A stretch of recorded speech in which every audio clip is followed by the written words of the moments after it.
नमस्कार नमस्कार भक्तजनों, आप सबों का हमारे YouTube चैनल पर स्वागत है। आज हम आपको गणेश जी की कथा सुनाने वाले हैं। सुनने से पहले अगर आप हमारे चैनल को सब्सक्राइब नहीं किए हैं तो सब्सक्राइब कर लीजिए और साथ में बेल आइकॉन को प्रेस कर दीजिए, जिससे कि आप हमारे वीडियो की नोटिफिकेशन सबसे पहले आप तक पहुँचे। तो चलिए कथा का श्रवण करते हैं। एक बार प्रेम से बोले सिद्धिदाता गणेश जी की जय। एक बार गणेश जी ने पृथ्वी पर रहने वाले मनुष्यों की परीक्षा लेने का विचार किया। वे अपना रूप बदलकर पृथ्वी पर भ्रमण करने चले। उन्होंने एक बालक का रूप धारण कर लिया। एक हाथ में एक चम्मच दूध और दूसरे हाथ में एक चुटकी चावल ले लिए और गली गली घूमने लगे।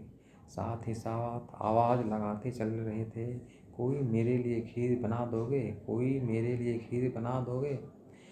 कोई भी व्यक्ति उसके बात पर ध्यान नहीं दे रहा था, बल्कि लोग उन पर हंस रहे थे। वे लगातार एक गांव से दूसरे गांव चक्कर लगाते हुए पुकारते रहे, पर कोई खीर बनाने के लिए तैयार नहीं था। अंत में शाम के वक्त एक बुढ़िया मिली जो झोपड़ी के बाहर बैठी हुई थी। तभी गणेश जी वहाँ से पुकारते हुए निकले, कोई मेरी खीर बना दोगे। वह बुढ़िया बहुत कोमल हृदय वाली स्त्री थी। उसने कहा, बेटा हम तुम्हारी खीर बना देती हूँ। गणेश जी ने कहा, माई आपने अपने घर से दूध और चावल लेने के लिए बर्तन ले आओ। बुढ़िया एक कटोरी लेकर आई तो गणेश जी ने कहा, अपने घर पर सबसे बड़ा बर्तन लेकर आओ। बुढ़िया पहले झुँझलाई, फिर बोला, बच्चों का मन रख लेती हूँ। और अंदर जाकर वह अपने घर से सबसे बड़ा बर्तन लेकर आई। गणेश जी ने चम्मच से दूध बर्तन में उलेरना शुरू किया। तब बुढ़िया के आश्चर्य की सीमा न रही जब उसने देख दूध से पूरा बर्तन भर गया। इसके बाद वह बर्तन झोपड़ी से बाहर लाती गई और उसमें गणेश जी दूध भरते चले गए। इस तरह घर के सारे बर्तन दूध से भर गए।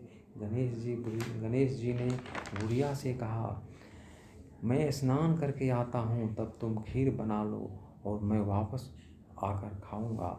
बुढ़िया ने पूछा कि मैं इतनी सारी खीर क्या करूँगी। इस पर गणेश जी बोले, सारे गांव को दावत दे दो। बुढ़िया ने बड़े प्यार से मन लगाकर खीर बनाई। खीर की भीनी भीनी मीठी मीठी खुशबू चारों दिशाओं में फैल गई। खीर बनाने के बाद वह हर घर में जाकर खीर खाने का न्योता देने लगी। लोग उस पर हंस रहे थे। बुढ़िया के घर में खाने का दाना नहीं, पर वह सारे गांव को खीर खाने की दावत दे रही है। लोगों को कुतूहल हुआ और खीर की खुशबू से लोग खींचे चले आए और सारे गांव के लोग बुढ़िया के घर में इकट्ठा हो गया।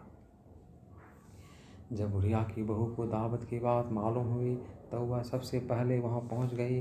उसने खीर से भरे बर्तन को जब देखा तो उसके मुंह से पानी आ गया।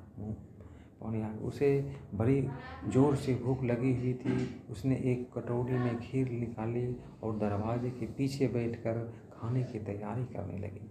इसी बीच एक छींटा गिर गया और गणपति जी को भोग लग गया और वो प्रसन्न हो गए। अब पूरे गांव को खाने की दावत देकर बुढ़िया वापस अपने घर आई तो उसने देखा बालक वापस आ गया था। बुढ़िया ने कहा, बेटा खीर तैयार है, भोग लगा लो।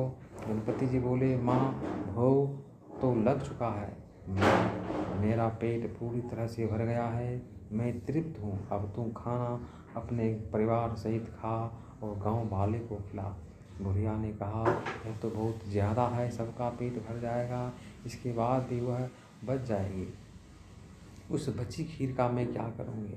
इस पर गणेश जी बोले, तुम बची खीर को रात में अपने घर के चारों कोने में रख देना। और बुढ़िया ने ऐसा ही किया। जब सारा गांव जी भर कर खीर खा चुका था तब भी ढेर सारी खीर बच गई। उसने उस पात्रों को अपने घर के चारों कोने में रख दिया और सुबह उठकर उसने देखा तो बर्तन से में खीर के स्थान पर हीरे जवाहरात और मोती भर गए हैं। वह बहुत खुश हुई। उसकी सारी दरिद्रता दूर हो गई और वह आराम से रहने लगे।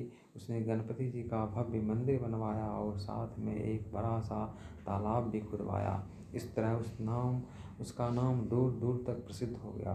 उस जगह वार्षिक मेले लगने लगे। लोग गणेश जी की कृपा प्राप्त करने के लिए उस स्थान पर पूजा करने और मनौती मांगने के लिए आने लगे। गणेश जी सबकी मनोकामना पूरी करने लगे। कहानी के अंत में मैं आज भी यही शुभकामनाएं दे रही हूँ।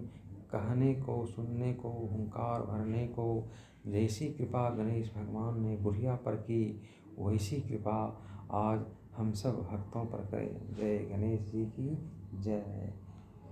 अब हम आपको धन्यवाद। अगले वीडियो में फिर पुनः मिलेंगे।